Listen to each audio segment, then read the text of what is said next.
All right, jumping into user research. So, user research, this is the quickest and shortest definition I could find, not to bore you to death. So really, it's all about understanding the user through any kind of research, and that doesn't just mean talking to them or putting an A/B test out. This is all kinds of user research, and I'll get to a bit of an overview in a second.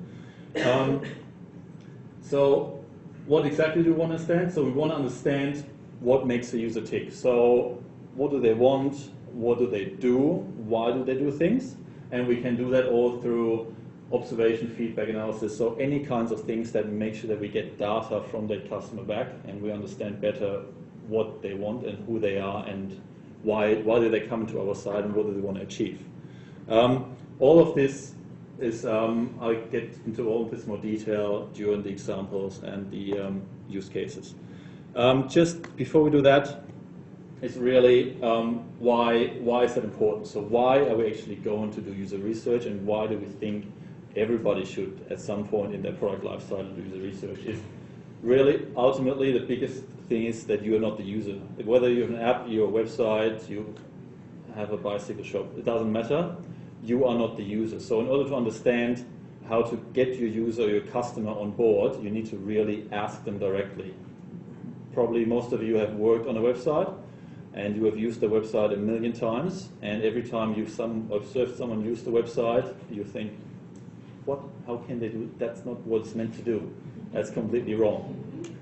And this is exactly why you need to do user research, because you need to understand what they actually do. Every time I tell someone I'm working with Redbubble and then they pull out their phone and they do something, I don't tell them what to do, I just look over their shoulder and just go, oh, okay, and kind of afterwards write down notes about what they actually did to understand why they do things. Like we have a few carousels and I observed someone trying to scroll and the carousel ends and they try to scroll and they try to scroll and it didn't work and they went back and tried it 5 times until they realized, oh, I have to scroll down to get to another carousel. Like this whole observational thing gives you massive insights about what users do and why they do things, and then enables you to do better things on a website.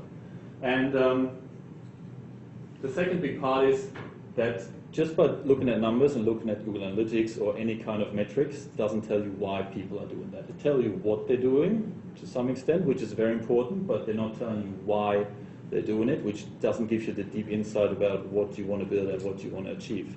So to sum that up in really one sentence, we're doing user research to make sure that we're not building the wrong thing. Ultimately, if you're not doing user research, you're going through all of the product life cycle, you release something and you haven't done any data, you haven't gotten any data on that one, you have no idea if you have built the right or the wrong thing, and you might as well have best guess and build something and put it out there and hope that it succeeds.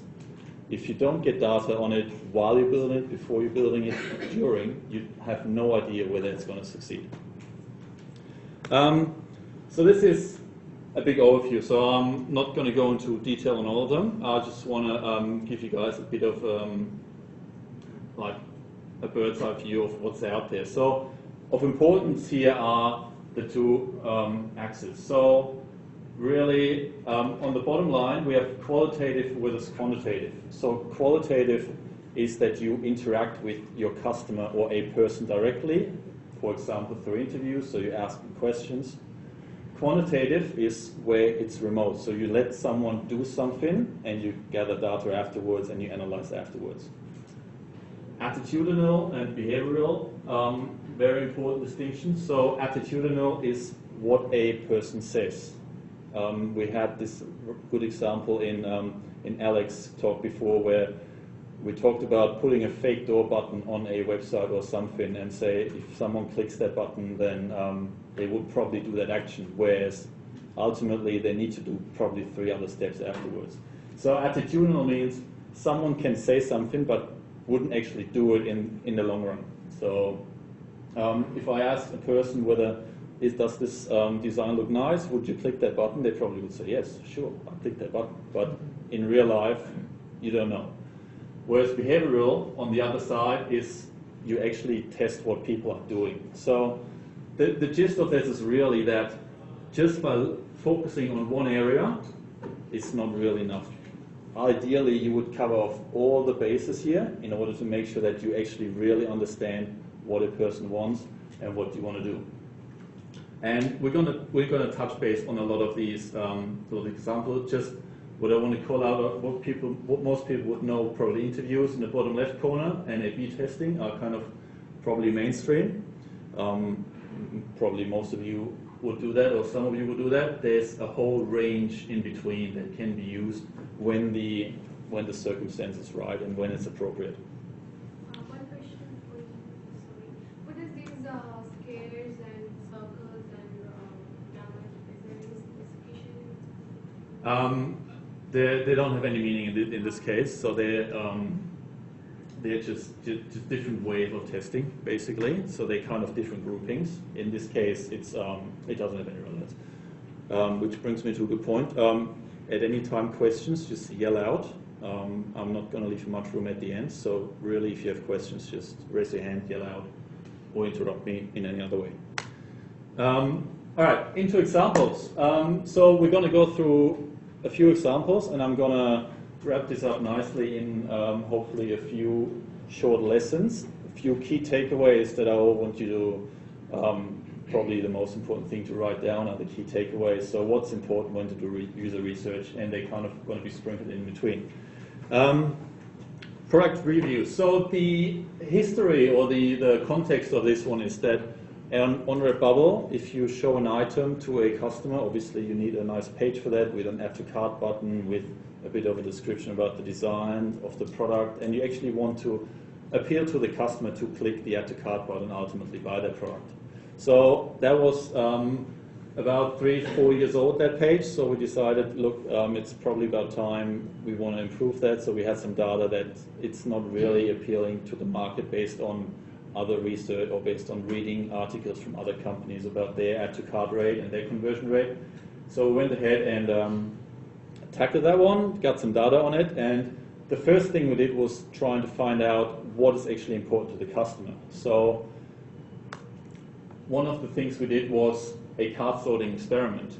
We did that in real life, and we did that in online form. So in real life, we cut out features from our website and from Amazon, put them on little snippets, and basically let the user arrange them in the order of importance. So we basically let them build their perfect product page. So there's obviously stuff in there like the image, like the price, like add to cart button, and we let them arrange it around. Additionally to that, we did an experiment, or we did a session with 250 users online where we did the same thing, and we let them rank it about, all right, this is something I want to use every time, and this is something I want to use sometimes, and this is absolutely important to me. And with all of these, we had the strong concept of customer reviews and product rating with stars, which wasn't on our radar at all. Like we heard about it, obviously Amazon does it, we weren't sure how important that was for our users. This was actually a strong indication for us that product reviews and ratings in general were really important. So that put the feature on our radar, and we actually went ahead and then prototyped it further and had some concepts down that we showed to users. And this is about a 2-minute video with about three customers or 3 interviewees that we used where we showed a concept to. So pay attention, because I'm going to ask a question after.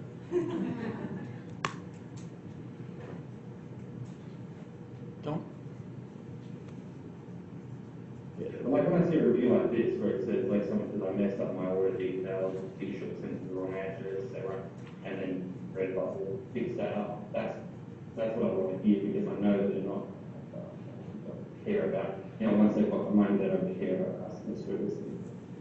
So does it influence you at all that these reviews are on the actual site for Redbubble? Look, if there were bad reviews as well, it would help, because then it's more transparent. I don't tend to believe reviews when they've got like 5 stars, great, excellent, amazing. Everyone has different opinions, so even though it might be great for me, or someone else, I want that. With the reviews, are you suspicious about poorly positive reviews? Some with a t-shirt, yeah. Yeah. But usually you don't get those sort of reviews from something that simple. It's like, you know, A with 100 pluses. Yeah. So everyone else is kind of, I'm not buying that. That's not as a figure of speech. So when you shop for clothes, usually, what are the things that you look for? I do look at product reviews a lot because just with the sizing and material, so especially for a t-shirt, I can't really tell if this is like one of the soft t-shirts or the harder, like cardboardish ones. So usually during a product review, someone will say that. Or especially for myself, if I'm shopping for myself, and my husband because he's really tall, but I like to know what the size, if it's running small or big or short or tall, whatever. I like to see those comments in here. Okay. I don't really care about like they sent to the wrong address because I usually feel like that's a user error, someone just not doing it right. Alrighty. What are some of the key insights, or what are some of the insights you have heard in these three really quick snippets? Product review is quite important for customers to know. So Yep. they know what if it's does it really equates to size 8 or 10. So that way. So the product quality is actually important. Yeah. An abundance and overly positive reviews are viewed a bit skeptically. Yeah. Winner, laptop sleeve, excellent. Sorry, no offense. So this is something that we haven't thought about. So there we go. I'm getting laptop sleeve. So after the talk. So this was something that we haven't thought about before. Like, who would think that in 5-star, if everything is 5-star, that actually might not be as beneficial as a mix of 4, 5, and 3 stars. Again, I'm saying might because this is just indicational. So by all means, this doesn't mean that everybody thinks that way. It's just an indication that there might be something there, and we needed to back that up with something else. So we couldn't just go say, all right, 3 people said I want everything between 3 and 5 stars. That doesn't mean that all 200,000 customers in a month at Redbubble think that way. So it's very important to only take this attitudinal and direct feedback as an indication.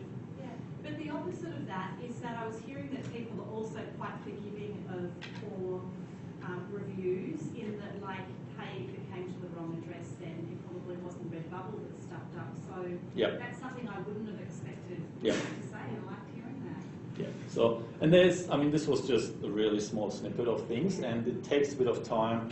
Usually user interviews are only done in small samples, like 5 to 7 or 8, and you really need to sift through and take the key insights, and then these key insights form your next set of assumptions and hypotheses about how to go forward and what direction to go. So by all means, decisive factor, it's just indicational and gives you an idea. Yes, please. Sorry, then with the product reviews, do your comments get moderated, or is it straight from the user? The only moderation we do is if it's not about a product, we don't show it, but if it's absolutely negative and it says this is the worst t-shirt ever, which we have on the website, so people say this is like the flimsiest t-shirt ever, the print comes off after one wash, we show that on the website. It's just the only thing we have is if it's not about the product, we're not going to show it. Really. Yeah. It sounded like the people were really interested in specific information about the t-shirt, like the size and the quality and that kind of thing. And do you prompt them for that information? Yes. So after this set of interviews and also ongoing interviews, we changed our email to include like queries about, look, if we really wanted to write about the specifics about the product, the sizing, how does it fit you, what's the material like, all this kind of stuff. So we definitely took use from that to write about it. I noticed in one of the wireframes also you had 2 different rating systems. One is a set of just 4 or 5 stars, but is also saying rate the product quality. Yeah. compared to, which kind of the other person was saying as well. So this is something that we actually did in a rapid prototyping week, which is what we called it, after Christmas this year. So the whole team basically locked ourselves in a room. We got 4 people in every day. We took the learnings from the previous day, iterated on the prototype, put it in front of another 4 people, and slowly moved through and kind of got to an idea. And again, it wasn't the final product that we came up with, it was just a really good set of ideas and assumptions that we had for implementation. Which was this. So after a lot of A/B testing and a lot more interviews and obviously reading up on existing research about reviews, we put that out as an A/B test and then as the final product. So that's currently how our product page looks, with the reviews, with the overall rating, and then a bunch of, the quality is really bad on this, with a bunch of reviews here with individual star ratings. And interestingly, after we did this, our second group of customers, the artists, came back to us and said, you can't put that on my product page, it's my design, people talk bad about my design. And we said, look, this is giving you about 5% plus more sales on average. No, you can't do that, they talk bad about my design, they're not going to buy my products anymore. So what we actually still going to have to do, we didn't get to it because we're waiting for an API upgrade from our reviews provider, is to put little thumbnails about the product that people actually bought, because this is the aggregate product review. It's not about the product with this design. It has all the laptop sleeve have the same reviews because we just wanted to highlight the products. So we also have to make sure that, all right, the person actually didn't buy this design, didn't buy your design, it bought someone else's design on the same product. Yes? Did someone in the business have the conversation with the creatives prior to releasing reviews and saying this is why we do it, this is what the value is? Yes, yeah, we did all that, and we talked to them directly, a few of them, but again, we couldn't talk to all. We just talked to 4 or 5, and they were all fine. There was a subset that we talked to actually saying, yeah, if it gives them more sales, please, by all means, go ahead. But there's also a group of people, of the artists, that were very unhappy with it, that didn't agree with it at all. And they send us emails like daily, almost saying, take this down, I don't want to see this on the site anymore, I'm going to leave Redbubble if you keep it on. Do you respond and say improve your design? Sorry? Do you respond and say you need to improve your design? Yeah, we can't really do that. If only. So which brings me to my first lesson. So when should you do the research? And the only advice I can give here is, as often and as early and as late, doesn't really matter, as possible, really, at any stage in a feature lifecycle or a project lifecycle, it's important, or you get benefit out of doing the research. Initially, when you're just concepting or brainstorming, you can really direct the ideas. When you're going into coding, you can fix the details. In design, you can change the concepts and adjust the prototype. So at any point in time, you get good data on what you're building, and you're actually making sure that you're building the right thing. And also, I mean, with the last point, with the product reviews after release is also a good time to check in, whether that's with an A/B test or whether that's actually just talking to people or having a forum where people can give feedback, just to make sure that you're getting the data that's necessary around the feature you build. So lesson number 1, that user feedback can be useful at any time in your project. That's just a given. All right, next example, apparel sizing chart. So again, this is about the same page, product page. We had our t-shirts mainly, who have a huge, not a huge, but there's a lot of returns. So when someone buys a t-shirt, we get a lot of customer service requests saying, look, I bought this t-shirt, this is not really the size that I wanted, send it back, and then we have to send them a new one. And that really bugged us, and we weren't really sure why. And so what we did was, we actually, and this is a early MVP, so basically what we had was, we had the exact apparel sizing chart under this button. So someone had to click a button to actually see the sizing chart, and then they could get all the information. So what we did, we basically, really, this is just a test.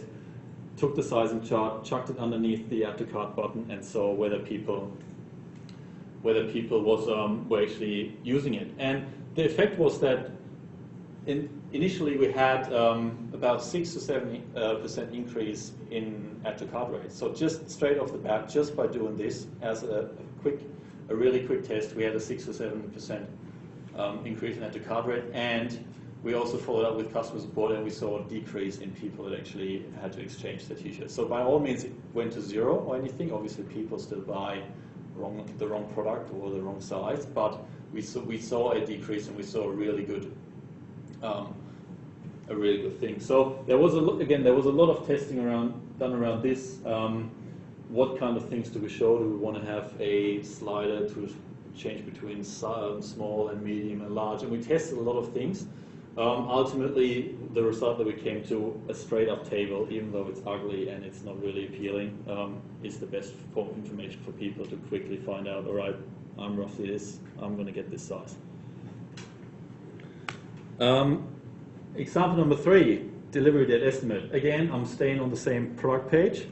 So, minimal, really small product, underneath the add to cart button, this is the piece that's new. So we have rough shipping estimates in our help center for customer support.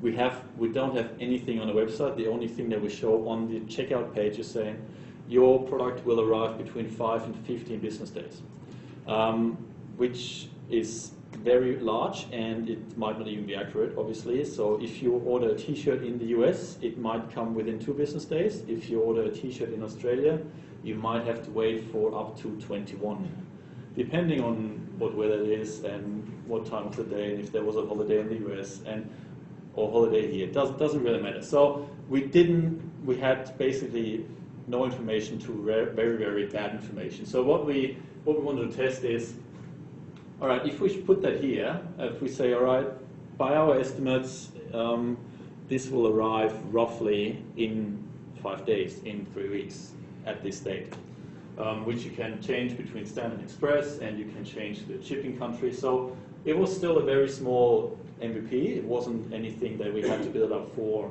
three months or so, but we had a quick MVP. So, and I wrote here that it had mixed quantitative results. So who can guess, or who can tell me what the mixed results were on this one?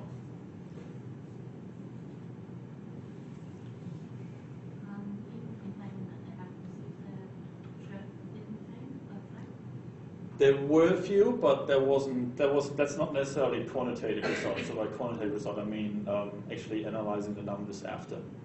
Well, I guess mixed quantitative results means that it makes some people more likely to buy it, and some people less likely to buy it, depending on the date that came back, really. So I'm kind of curious, actually, whether you were seeking to test their revenue increase, or, whether you were testing revenue increase or cost reduction. Laptop sleeve for you first. And we were testing revenue increase. So we really wanted to see whether this makes people more confident to actually buy that product. And exactly what you were saying. So as soon as we had a arrival date that's a week or less than there, we saw massive amounts, like up to 40% increase in add to carts for this product. If we had more than a week, roughly like 12 days plus, it was an equally bad decrease. So it was roughly 30 to 40% decrease in add to cart rates, because people said, yeah, no, I don't want this anymore. This is taking too long. Which kind of obviously got us thinking again, and we didn't really want to show it sometimes, only when it's good, and hide it when it's bad, because we felt like we're not true to our customers. So instead of showing that, we said, this is not the right time. We first have to improve our shipping times, and we first have to make our service better before we can actually do that and reap the benefits. But we didn't want to do it selectively. So some of these decisions have a business Yep. at a revenue level impact. Yep. How does the decision making work internally? Like, do you guys have the freedom to be able to make those decisions? we have a fair bit of decision, like we have a lot of decision freedom around what we want to do and what we want to achieve. Obviously, we're still aiming for a goal. So ultimately, if our changes don't have a positive impact on the business, we better have a damn good reason to do it. If we have one, that's fine, but usually, I mean, all we do is try to sell more products, ultimately. So everything we do should aim for that. If it's a multi-step process and the first step is going down, that's fine, as long as we can make sure that it goes up after, but it has to have a positive impact in the long run. So, so both of these examples were kind of really tightly coupled with customer support. So all the feedback was coming in, or a lot of the feedback was coming from customer support. We worked with, in the Apparel sizing chart, we worked closely with our product department to make sure that we're kind of showing the customers what they wanted. So the next lesson is kind of about who should do the user research. And in our opinion, it's really helpful if everybody is involved at some stage. So that doesn't have to be at all stages, but at any point everybody can get involved, and at some point everybody should get involved. So it starts with the designers and the product managers at the start, the engineers doing development, leaders, customer support, marketing department, legal, it doesn't really matter. The idea is that the more people, or the more people with different backgrounds you get involved, the better of a data set you get. So some engineers will only look, obviously, for, say, how fast the website's responding. Designers will look, is it easy to navigate? Product managers will look, do they actually look for what we want them to look for? So all these kinds of approaches to data finding is only surfaced if you got all kinds of people looking at the actual user research and doing the user research. So lesson number 2 is if you get interviews with different backgrounds or from different departments, you really get the most out of user research. And that could just be that you make the user research available, for example, of interviews as videos somewhere, and you get people, send them a link saying, look, we did this, this is what we found, please have a look. If you find anything else, let us know, and we will add it to our findings. Lesson 2, if there's a diverse background, you get the best results.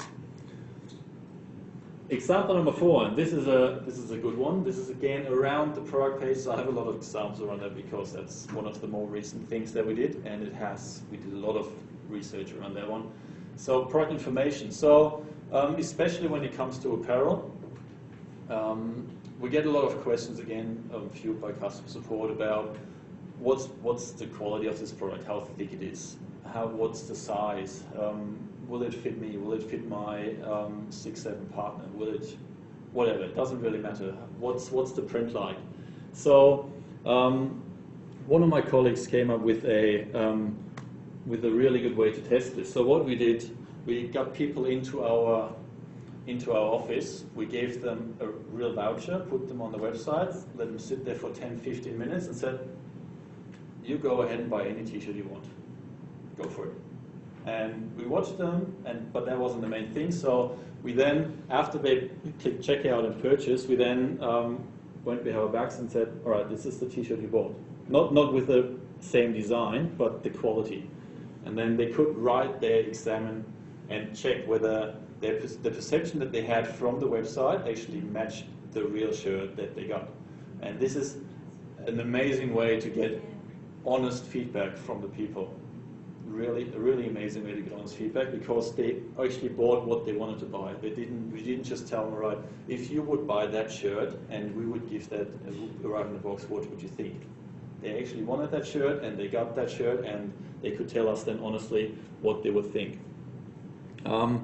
So brings me to a few interview rules, and that ties in with the honesty. So it's the best way to get out of interviews and out of the observational kind of study is really the best way to get honesty and unbiased feedback out of them is encourage them to be honest. So one of the first things we say when we get a person in, look, you can be honest with us, even if you trash the website, if you trash us, if you had a bad experience with us, tell us, it doesn't hurt us. we're only going to learn from this. So really be explicit about honesty is the best way we can learn and the best way we can make our product better and help you. The second kind of rule is if you ask someone what they want, they will invent something that they think you would want them to want, if that makes sense. So never ask them, all right, what do you think, what should we do here? They will just come up with something. It's really, it has to be directed, but it also can't be leading, which is the third point. So as soon as you start leading a person, and if you paid attention to the video, like the second clip where I was interviewed and I made a bad mistake, I actually led like tremendously bad as asked. So if you would see overly positive reviews, would you find that suspicious? That's like the worst way to ask that question. And I learned my lesson from there. But really, it needs to be open-ended questions. Can't be yes or no question, shouldn't be leading questions. And it's always good to follow up with a why question. So if someone says, look, I would click that button, and you would say why, and I would expect this to be behind the button, you would ask why. So really using the why questions give you the actual insight, not necessarily the question you ask, but following up what they're saying and then diving deeper into it. And the fourth rule is pretty obvious. So as long as you speak, you can't learn anything. So if you get that person to talk more than you or talk more in general, that's the only way you learn. If you start talking about the product and how awesome it is, then you're not going to get information about it. So lesson number 3. The only way to make user interviews really, really helpful is to strive for unbiased and honest feedback. And the rules are just a hint or just guidance, roughly. But this is really, unless you do that, user interviews are only half as successful as they could be. All right, I got one more lesson and one more example, which is our newest one. So that's just about 3-4 weeks old now. So what we have on our website is that you can favorite a work. So when you get a big list of products or works, you can favorite that and kind of look at it later. So the thing is that we require a person to sign in and sign up to do that. So we don't have a nice cookie-based favoriting approach, unfortunately, not yet. So again, an experiment that we did was that we put a heart on our search result pages, which wasn't there before, so you could only favorite when you actually were on a product page. So we wanted to get the people to favorite more and therefore get more signups. So what we had was a heart. If they weren't logged in, they got this nice little pop-up, which is completely ugly, but it's an early prototype. That doesn't matter, it's functional. And then we got them to a kind of streamlined sign-up form. So our hypothesis was with the favoriting on the search results, we get them obviously to favorite more often, which leads us to get us more signups. Straightforward approach. And this is what we got. So our target for signups was +20. Awesome, +27 roughly. Favoriting, we expected 25% more favoriting going on the website. We actually had +35. But we had another result that we didn't expect. And quiz question number 3 and last one for the day. Anyone got any idea or any guess what we impacted that we didn't expect to impact? Less sales. Who said that first? Laptop sleeve for you. Bonus question. What do you think? Why? Because they have to do something now. Like you putting, an action code with your user. Like they actually have to log in to do something. But you remove that and they can buy straight away. You simplify. You can still buy straight away. I think that's why you can come back to it. Yeah. You can leave it for later rather than normally you would just buy it and get out. Yeah. First commitment. Distraction, yeah. Distraction, that's the key point. So we obviously expected that, we were hoping that we didn't get a conversion rate change anywhere. what we actually got was a negative 2.5% conversion rate change, which is in our ballpark a couple million a year, which was not so positive. So yeah, go for it. Did you look at customer lifetime value, or was it just purely on the session? Yeah, we did. So we matched it up against customer lifetime value. We didn't quite get there. So ultimately, this is still negative, and it's negative enough for us not to go ahead with it. So there is some next steps, like it's good learnings. There's some next steps like, what about a favoriting system that doesn't require you to log in, or only requires you to log in after 5 attempts or 5 favorites or whatever, or it sends you an email or something like that. It doesn't really matter. But ultimately, very good learnings, and the key point was distraction. So you give people kind of a way to get distracted from what they were initially doing, which makes them come back less. So we also, sorry, just one more point. We also followed up and actually observed them for 3-4 weeks and wanted to track whether what they actually favorited came back and bought.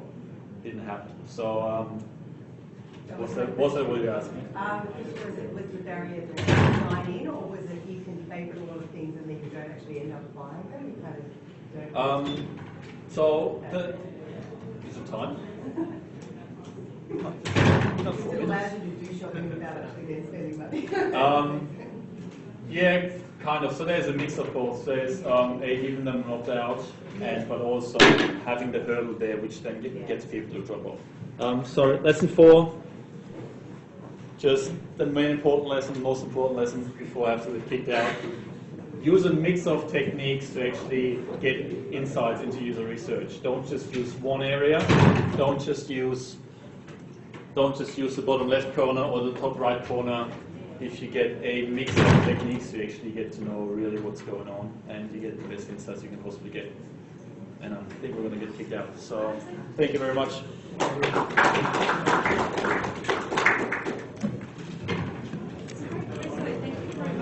Thank you. I've just contacted a mate of mine at Yeah, you guys put whatever you feel like. I've just contacted a mate of mine at Redbubble. Oh yeah. He said, except I'm in Colombia, I've chucked it in. So not chucked it in because of Redbubble, but he's doing other experimentation, I think. Colombia, right. Awesome. Who knows? Who was that? Daniel Demellis. Ah, yes. Okay, so Daniel is a real go-getter. And I met him at Aussie Post. He was in the graduate program, and I identified that he is someone extra special.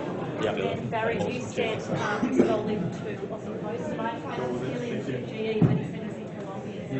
So he's not interested. Yeah, he is a clever guy.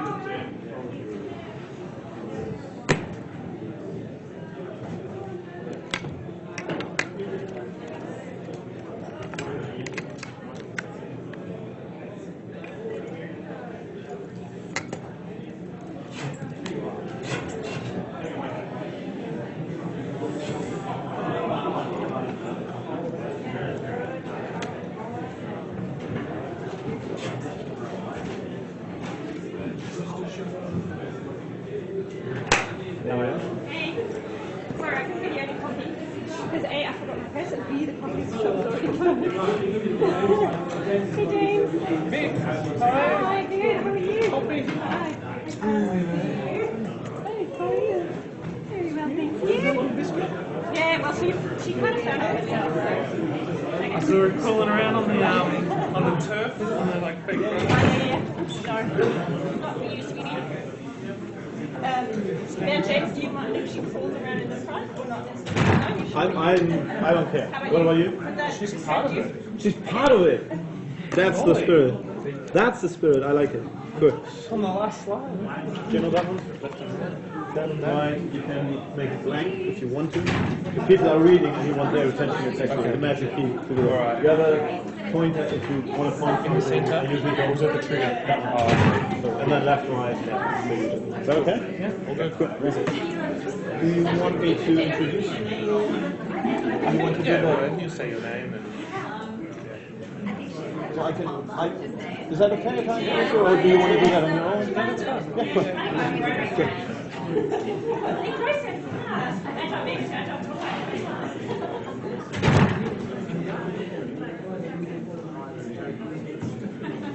Special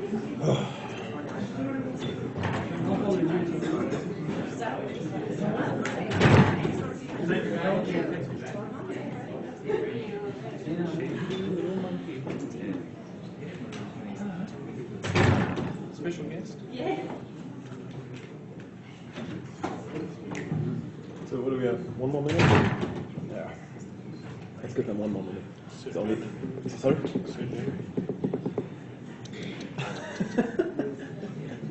Precision. Yes, exactly. I mean, lucky, all these people. Sorry? Not at the pub yet. No, okay, yeah. Do we have? No, we don't need a micro, right? I don't think so. No. Hey, Paul.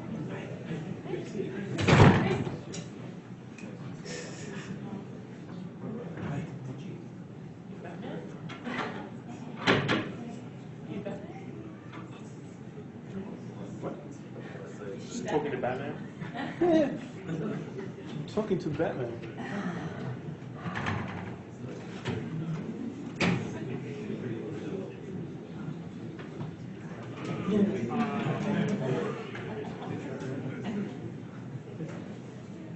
Maybe not that one.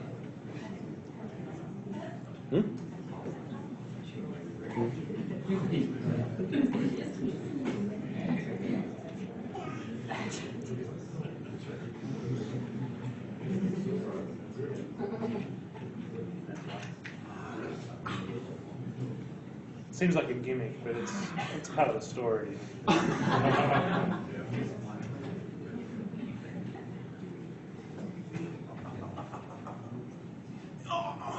Chocolate cookie. Okay. That way. That way. Off you go. There's money. That's James. That's Mama. I have a different story. Good story. Okay, guys, do you want to start? Yeah. Okay, good. Awesome. So, last session, welcome everybody. We hope we can keep up the energy. Please help us with that. Okay. So, my name's Ben Schiffer. I think we met. I met all of you this morning. Yeah, probably, maybe. Okay, good. That's James Folling, and we're talking about concrete experimentation. And James is from AFL Media. You're head of production and development. Is that the right title? Yeah. Awesome. That'll work. Sorry? That will work. That will work. Okay. And that's my daughter Poppy, and she will be in those slides. So it makes sense that she's here. I lost my point. Sorry. What? Okay. James is here because I invited him to come on stage with me, like a couple of weeks ago, because we're talking about concrete experimentation, and I was coach, or I still am coach, part-time coach, for AFL Media, and we ran one experiment together, or in AFL Media we ran an experiment. We created an experiment with the developers there, with the product team there, and this is a case study within this session. So that's what you're going to hear. What you're also going to hear is like how to create experiments in general, how we think that's a good idea to do that. There's a small mnemonic involved in that that should help you to build your own experiments. And what else? And the experiments are process-based. So maybe you have seen Cecilia Waters and Benson Tate. Are they here? Or maybe cleaning up the room over there. They talked about experimentation with product development. So that's not what we're talking about. But there are lots of similarities. If you've been in that talk with Cecilia and Benson, please share with us afterwards if those talks are still different enough to make sense. Okay? Cool. That's it. Okay, so here's the story. That's me and my wife. My wife's sitting over there taking a picture of me pointing at her.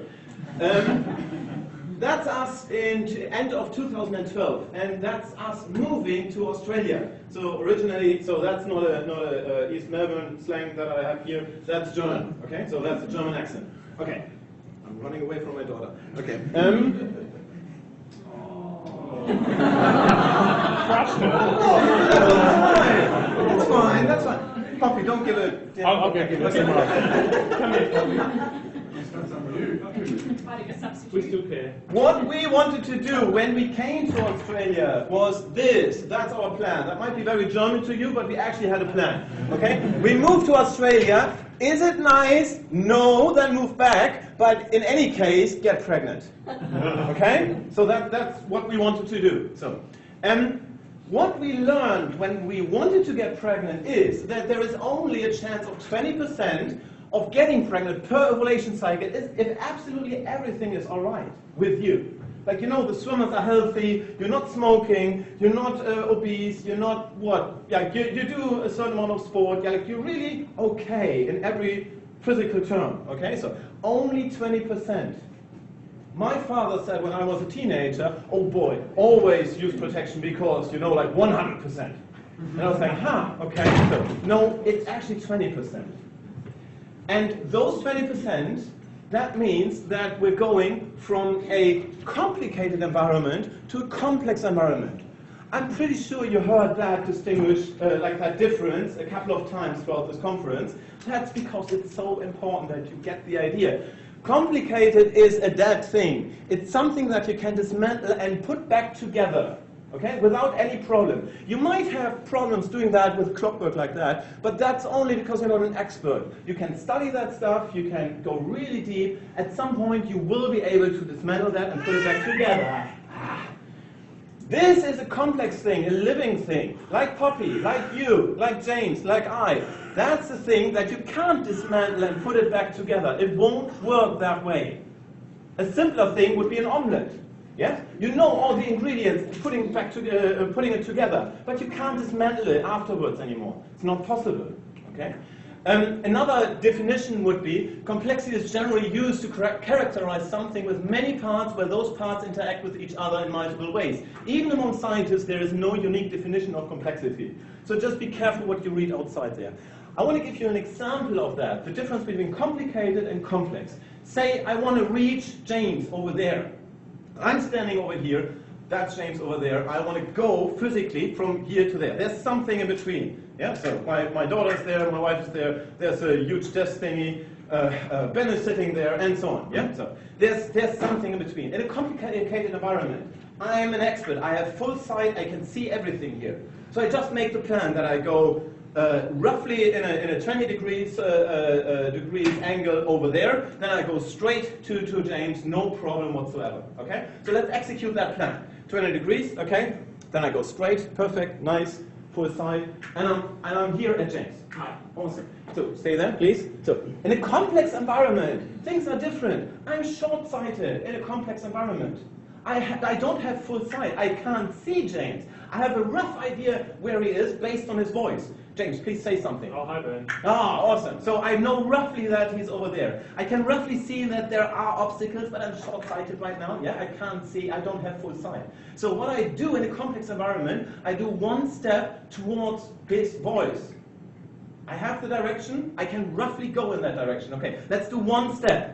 So now, because I'm short-sighted, I see something over here. Yeah, so I can feel a little bit around. Yeah, so I see the path that I came. Yeah, so and now I can actually try to do something about it. Now that I see that obstacle, so I try to go around on the.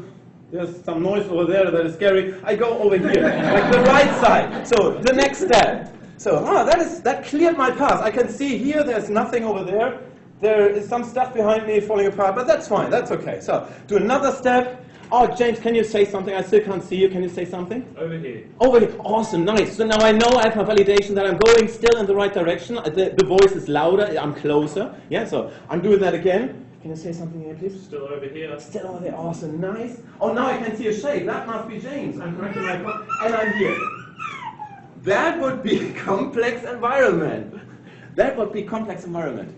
Do you see the difference? How to navigate in different waters, whether it's complicated or complex? A complex water, it's like I'm short-sighted there. I don't have full sight. I have uncertainty in complex environments. Okay? Why is that relevant to our environment, business in general?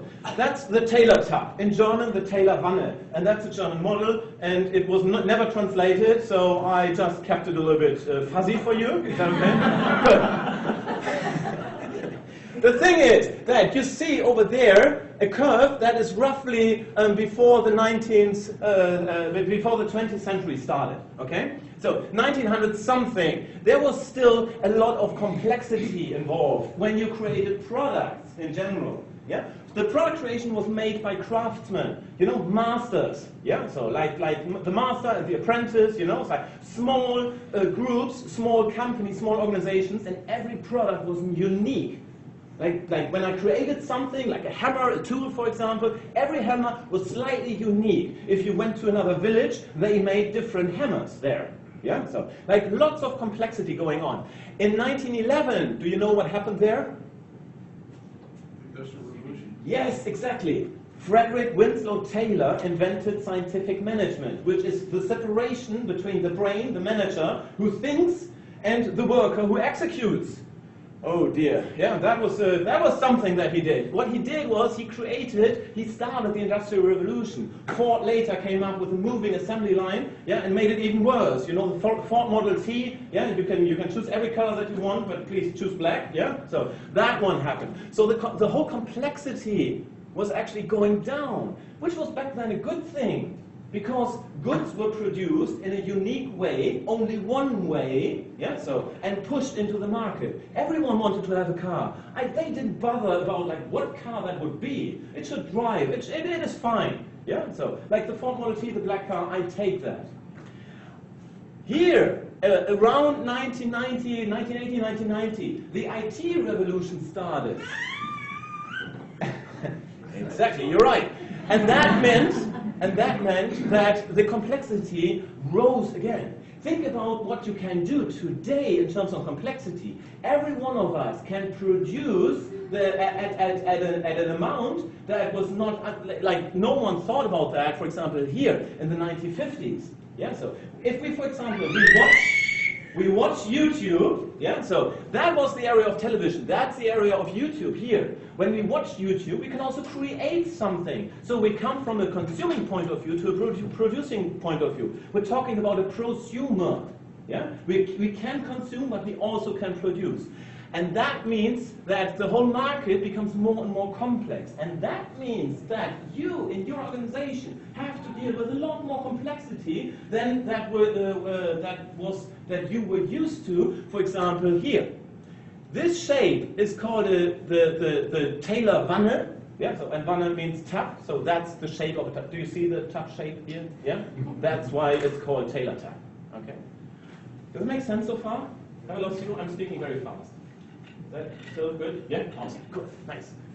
What's market drug? What? The red one. The red, what, that one? Yeah. Market drug is pressure of the market. Yeah? Does it make sense? Yeah. So you create a lot of complexity and you have a lot of pressure on the market, yeah, so, and from the market, depending on where you stand. Yeah? Cool. Awesome. Thanks for asking. Dave Snowden, you might know him. He's one of the experts in complex adaptive systems. So, and he said, in a complex situation, create environments and experiments, underlining experiments, that allow patterns to emerge. And that's his view, like create experiments. And like I read that, like that was an article in the Harvard Business Review 2007. So, and at some point I was like, yeah, experiments, but how? Like, how do you actually do that? So, and before I review that, hey, sweetie. So, back to experimenting, okay? So you think we wanted to get pregnant, okay? So, what we did was this. So that's not our chart, that's fertilityfriend.com. Yeah, so what you can do is, my wife, very brave, got up at 5 o'clock every morning, laying still, taking the temperature, yeah, so looking up the temperature and putting it in a chart here. Yeah, so that's the temperature over there. So, when the temperature drops and then has a spike, about 1 degree actually, yeah, so 1 degree Celsius. So that means the female is ovulating. It's very romantic, right? I know, yeah. But it's actually a lot of work getting pregnant, so just a heads up, okay? So that means you don't have to have something that they call BD here. You don't have to have unnecessary BD. BD means baby dance. Yeah, so you don't have to have that when you don't want to, but if you need to, yeah, you know when, roughly around the ovulation. That makes sense? Okay, so you do that in the afternoon. X stands for night, I think. I'm not sure. You do that somewhere, yeah. So when, at some point, at some time. So now at the afternoon. Sorry. Maybe if you can't remember when you put the X, I don't know. Oh yeah, sure. So and then roughly 10 days after, there's a hormone that builds up in the female body if she's pregnant, and then you do a test, negative, and then you do a test, and positive, and you're yes, and you don't waste unnecessary tests. Sounds very efficient, but then again, we're German, okay? So that is what we did. So by all means, with all that testing here, with all that charting, etc., we always wanted to have preferences instead of plans. So if that experiment would fail, like we couldn't get pregnant, we wanted to consider IVF, for example. If that would fail, we wanted to consider like adoption. Yeah. So that's a very good advice in general, especially in agile environments. Don't rely too much on plans. Call it preferences. Takes a lot of pressure off. Okay. Good. So talking about pressure. Now the pressure is on you, because I want you to follow me for 2 minutes, and maybe it does not make any sense, but it will. Okay, so please bear with me right now. That's a lion. Can you see the lion? That lion is a cat, right? Every lion is a cat, a feline. Does that make sense? Yeah? Please nod heavily so that I can... Thank you very much. Awesome. So this is a proud cat. Can you see that? Like that one? Yeah, like nose up in the air, like a proud cat? Yeah? Okay, good. Awesome. It's proud because it has new shoes. Do you see those fine red shoes over there? Yeah, so like it's a lion, which is a cat, and the cat has red new shoes. Okay, so. And it says thus. Thus means because of that. Does that make sense? Is that the right translation about thus? Yeah, so, okay. So, thus I'm proud. That's what the cat says here. So, the cat is proud because of the shoes. And it says, thus I'm proud, as an explanation. In Latin, thus means what? Sick, exactly, very good. S-I-C, sick. You see that often in brackets, like when you have a quote. Wet nappy? Maybe number 2? Okay, good. So in brackets, yeah, in a quote, when you want to say in a quote, that mistake, that was not me, that was already there. Thus, I had to quote it that way. Yeah? So thus means sick. Together, we have cat shoes sick. Still with me? Okay, good.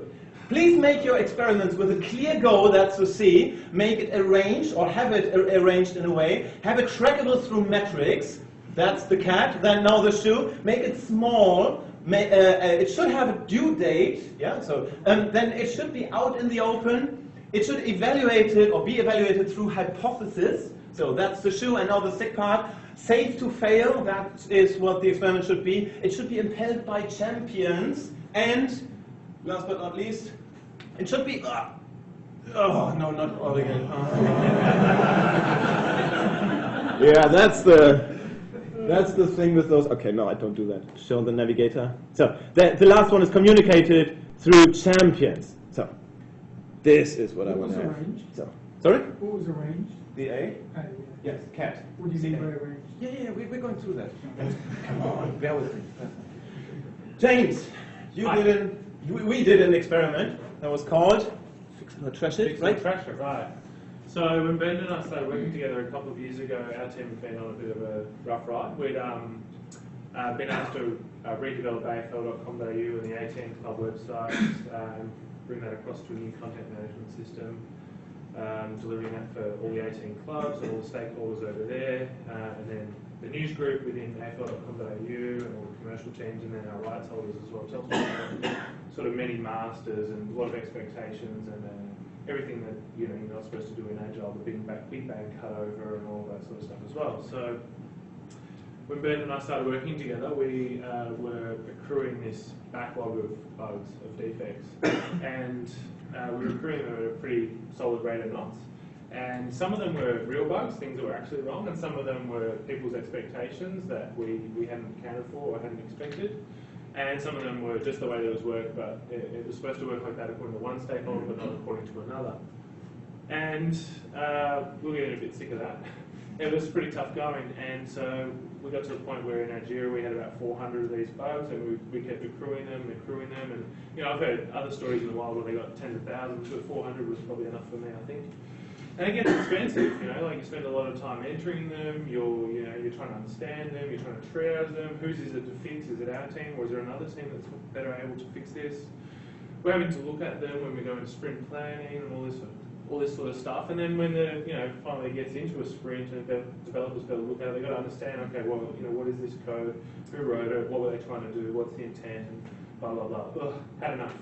So we're going to do something better than this, and the idea that we worked on with Bernd, and thankfully he didn't take me through the acronym, all in one hit. Like, he's just done for you guys, so you're probably doing better than I was already.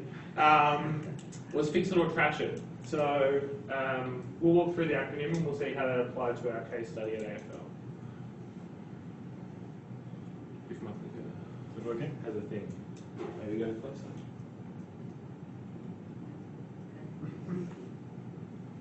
Is it focus here? Oh, that's it. Try it again. Yeah, okay. That's working. Right, so clear goal. What are you out there to achieve? How can you succinctly explain that where you want to go? So for us, it was pretty straightforward, right? Clear goal, stop piling up bugs. We've had enough. It's expensive. It's time consuming, and we wanted to be producing high quality software, and there's all these bugs just mounting up. It wasn't working for us. So C, clear goal, stop piling up bugs. Arrange, Ben. So we're talking about changing behaviour here. We're doing experiments. It's the way we work. It deserves a little bit of planning. So we set out trying to design our experiment, put a little bit of thought into it. We used flowcharts. It's not a German pregnancy plan here. This is how we're going to deal with our bugs. This is what we're proposing to do. And at the essence of it, each time a bug came in, we wanted to deal with it right there and then.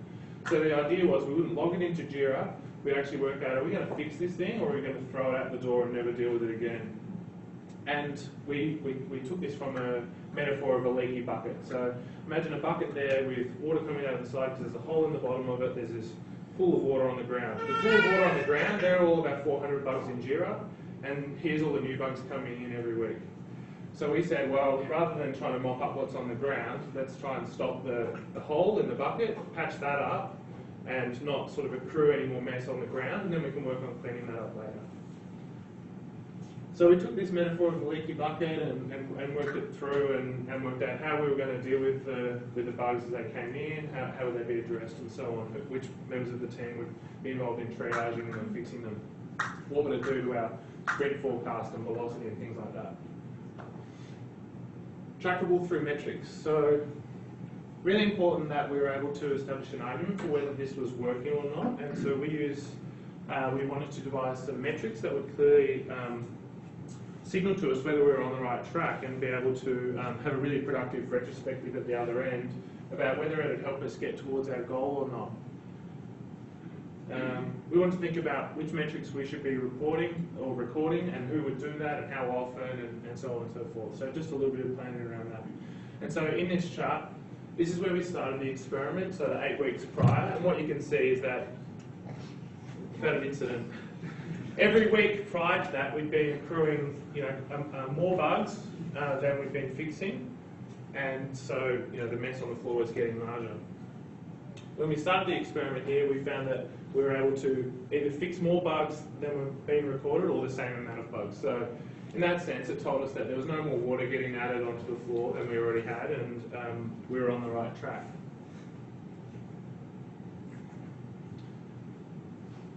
So Christopher Hitchens said, what can be asserted without evidence can be dismissed without evidence. So we wanted to have a really conclusive result at the end of this, in a binary sense. Have we been able to do this or not? And even if we haven't got quite there, are we closer to the goal than we were before? So small, we wanted to reduce the risk of the experiment. We were changing the way we were working. It could have been disruptive to other schedules of work that we were on. And we also wanted to make it easier to gain buy-in and get feedback relatively quickly. So you can look at small in terms of over what period of time, over who does it affect, a subset of the teams. So for us, we had 2 development teams working in parallel, and we said, well, let's just start with one team and see how it works for them. And let's just run it for 6 weeks. And 6 weeks seems pretty arbitrary, but we had some conversations with the team, is 1 sprint enough, 2 weeks, or should we go for 2 sprints? And in the end, we had a lot of discussion about 2 or 3, and 3 sprints the team felt, well, we think we'll experience enough variance and enough outliers, enough different types of bugs, and that feels like about right for us to be able to review that to review whether we're on track to hit our goal. As a due date, so time boxing, pretty regularly used with agile practices and agile technique. So we decided to set the due date up front. When are we going to review this experiment and book that in right at the start? So we all knew when that was going to happen. So that meant collecting all the data, facilitating a retrospective, and coming to a conclusion with the team. The team decided that 6 weeks was enough, so we booked that in, scheduled it in advance. And it also helped for people who weren't totally on board with it, because they knew that there was a time in the future. So if they really hated it during that time, there was a clear date when it was going to be reviewed, and we would decide whether we're going to keep going with that as a new policy, a new way of working, or whether we would extend that, or maybe go back to the way we've been doing things before. So has a due date, really important. Out in the open. So this is about promoting awareness and visibility and status of the experiment. So, it's obviously a Kanban board. Most of you have seen something like this. Putting this up on the wall in our development area, we had our normal backlog of work and what's in progress on the sprint, and right to the left we had this nice big Kanban. And what it meant is that we could limit the width of experiments. Some people in the team, they're up for changes, like let's just change everything, and some guys were like, well, let's just slow down. And so we were able to have a great conversation about, well, how many experiments should we have during the design phase, actually going through experimentation and queued up ready for us to have that discussion, and assess the results. And so we were able to put this board up. We were able to, look at the flow of experiments through. It was obvious what was sort of coming up next, and where each experiment was at along the way. And really nice also, we were able to put the metrics up there. So the people who were grabbing the metrics for these different experiments would print them out, if it was daily or weekly or whatever frequency we were tracking them, and put them right there. And this was about getting people to the whiteboard or the area where the experiments are pinned up, and just encouraging people to have a conversation, like, hey, what's going on with that thing? Like, are we on the right track? How do we feel about it already? We're not ready to evaluate it yet, but is it on track, and what are we sort of seeing already? And we could have, I guess, had some pretty serious conversations there if things were going really off track. So yeah, good tip there is keeping the metrics in the same area, just keeping it right out in the open, and getting conversation happening around the board. Evaluated through hypothesis. So we're still in parts of scientific method here. So we've got basically our null hypothesis is, if we do nothing, what's going to keep happening? And if we intervene and try something new, what do we hope will happen? So we hoped that we could handle more or the same amount of bugs than were being reported. And so if we were doing that, then we knew that the hole was plugged, and we were not still adding to that pile. Really important to create the hypothesis before you start and write it down. You don't want to be sort of debating, what is it that we set out to achieve at the start, what was our theory again, and that sort of thing. So, get serious about that and write it down. I strongly recommend that. You want to be able to evaluate it in a binary sense. Have we got there or not? What can we do from here now that we've got some validated learning?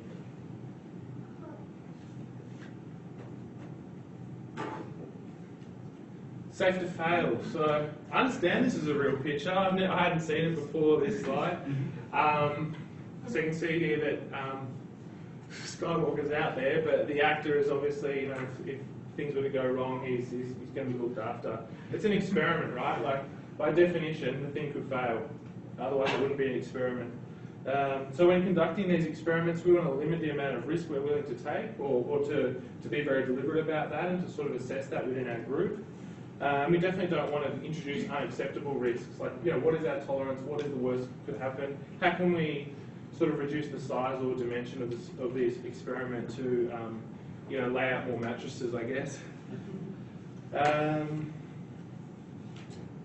And different members of the team, will feel differently about levels of risk and appetite for risk. So, really sitting down and talking about those things really encourage good conversation and to work out, where different opinions, different backgrounds, different experience could add to that conversation as well. It's, different people have seen different things, so that's really good. Here's one that maybe is not so safe to fail. So these guys are testing helmets, I don't know, in like the 30s or something like that. 1913. 1913, right? So, so it coincides with Taylorism, that's good. And here we've got some guys just sort of watching this poor sucker ram his head into the wall. So, it's kind of questionable whether that's safe to fail. Probably not as safe as the mattresses scenario. And here's some guys who want to take a photo of a bear or take some footage, and probably not so safe at all. So, one tip we had as a bit of a laugh was if you can tell the experiment to management and they're sort of still laughing, then you're probably safe. You're probably on the right track if they're not sort of ringing alarm bells with them, just as a bit of a gag. Impelled by champions. So arranging the experiments, tracking the metrics, seeking feedback, communicating the status of these experiments. It all takes time, it takes energy, and somebody's got to do that work. So seeking champions to self-organise around experiments is a really great way to ensure that they feel passionate about the experiment, they've got enough energy to give to the experiment and see it through. So we looked for people to volunteer for that role, and we found a few circumstances where the team would suggest an experiment, but then no one would step forward to be the champion.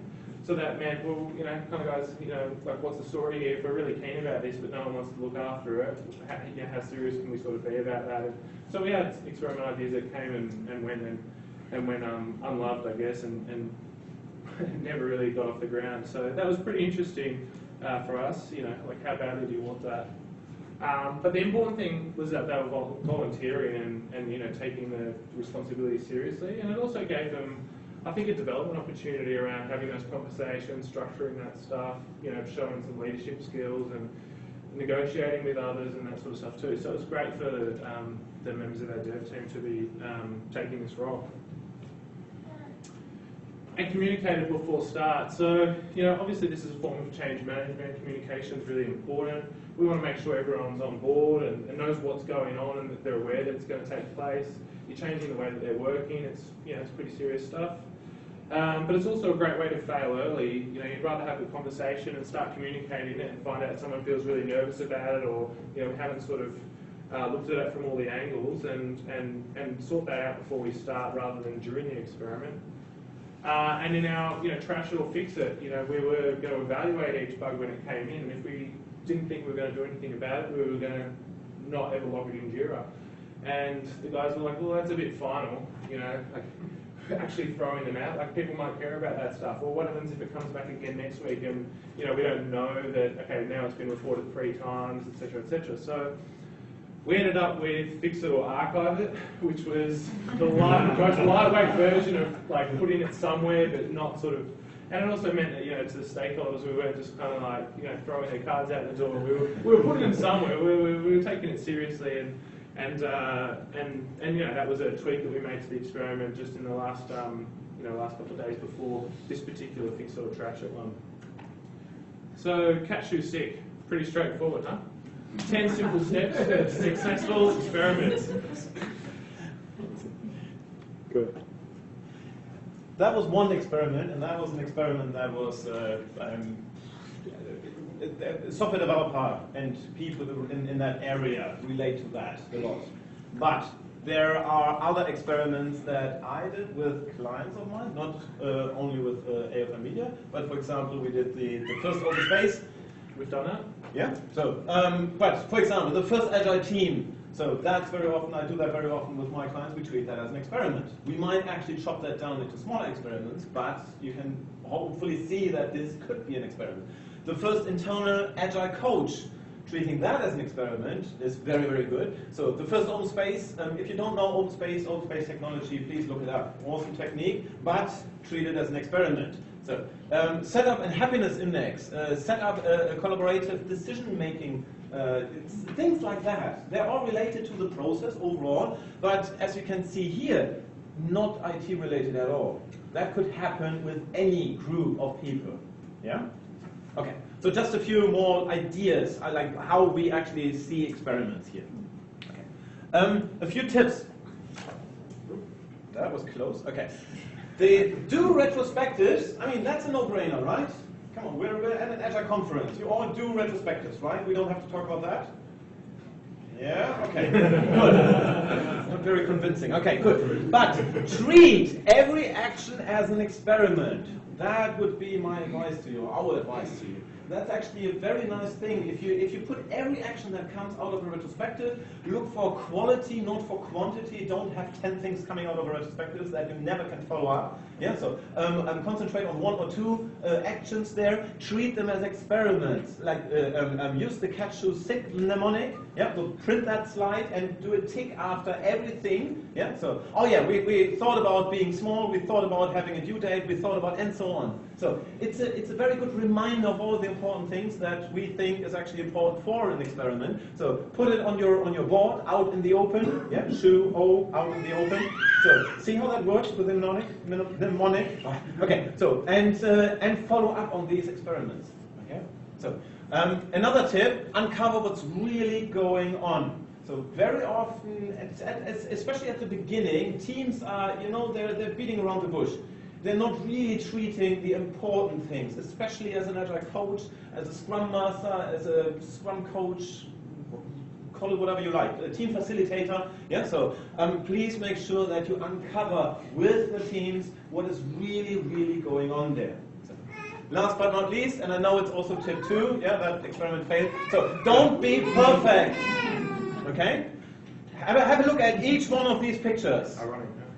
If any one of you, if there's any one of you who does not freak out, at least a little bit freaking out about any one of these pictures, you're very important to experiments. Because you say to an experiment, even if it's not totally perfect, you say, yeah, let's get going with it. Let's start it. That's fine. You're very important to teams because very often they try to make it perfect. And it takes ages until you finally run that experiment. Okay? Don't do that. Okay? So value the people who actually can stand that slide here, yeah, so they don't flinch. Okay? Good. So our experiment's outcome, I mean, that's pretty obvious right now, yeah, so but our experiment's outcome, just to give you closure, of course it worked. Okay? So that is Poppy when she was 1 week old? I think so, right? So now we had she had her first birthday last week, so we're very happy about that experiment. But see, experiments can work out pretty nicely. Okay? Cool. Thank you very much so far. If you have questions, I think we still have 5 minutes left, right?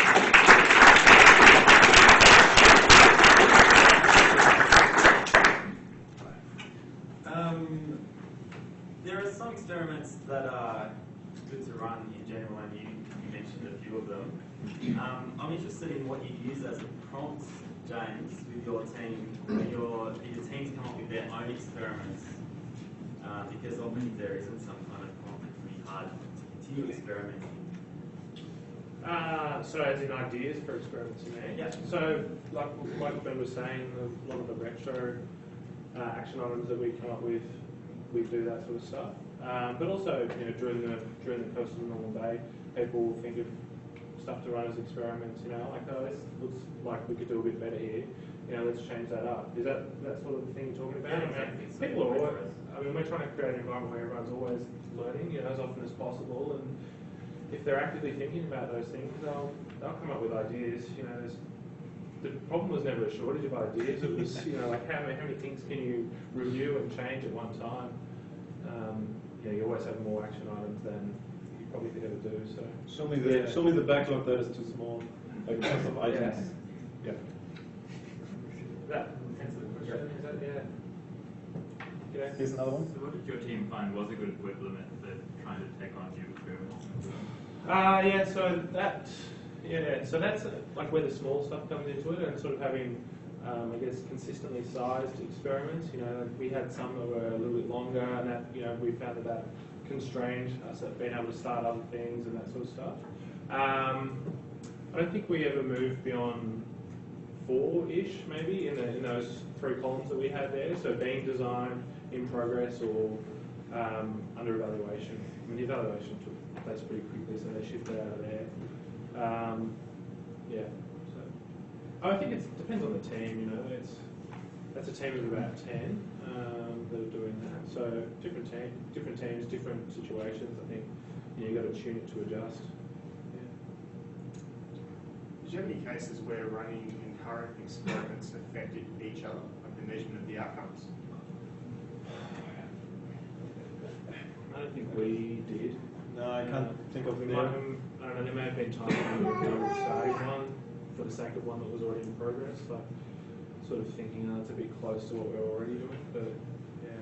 But, I mean, and then again, it's not really science what we do. Yeah. Yeah, so just as we had in the other talk, we had a small discussion at the end about the significance of the sample size, for example. Yeah, so like when is actually an experiment, like what's the sample size in this case, like how long should we actually run that experiment, like with how many bugs should we deal until it's actually valid, like or statistically relevant or significant. Yeah, so it's just too much on this, like for experiments like this to do that. Then they become not simple anymore, and then it becomes a lot of work, and then they get forgotten, and no one will deal with that. That's my experience with that team, with your team, and with other teams as well. So, like, the idea is to keep it simple. I mean, those are already 10 steps. Yeah, so you could actually argue it's not simple anymore. Yeah, so but that's the least you should do. Let's put it that way. So, if the experiments actually affect each other, I don't think you would notice that on this level. But do you consider that when you're choosing to run an experiment, that might affect the measurement of number? Yes, and I can't think that I can't remember that ever happened with one of the experiments I ran with either with James' team or with any other client I was working with. No, really, I can't remember. Okay. Any other question? Yes. So when you finish the experiment, what do you do after that? How do you then incorporate it in or throw it away? Yes. Do you have another experiment? Wait a second, but is that a sufficient answer? I don't. Like we actually decide that. Like after an experiment, like the on the slide where it says like has a due date, it actually meant like, hey, we have a discussion. Yeah. But large experiment, large discussion. Yeah. So small experiment, small discussion. And the decision usually is like, okay, now that the experiment is over, do we want to adopt that, whatever we tried? Yeah. So do we want to throw it away, or do we need another experiment because this one really does not give us enough indication of whether we should do that or leave it? That makes sense? Yeah. So, but I strongly suggest have that discussion, because otherwise you run an experiment and you don't learn about that, or take what you learned and put it into action. Yeah. Was there another question? There was another one here. I was just saying it's been a year since your last experiment. So, Wait, but no. On that, in that domain, yes. Okay. Nice. So we're around. We're having a beer in Café Black. Is it Black? Wherever the beer is. Wherever the beer is. You know where the beer is. Please find it. Could you? Craig asked you. Yes, exactly. That's what I want to. Could please have a look around where you're sitting, and if there's any rubbish, please take it with you outside and put it in the bin, and clean it up a little bit here. That would be very nice, because we're the last session. Thank you very much again for coming. Thank you.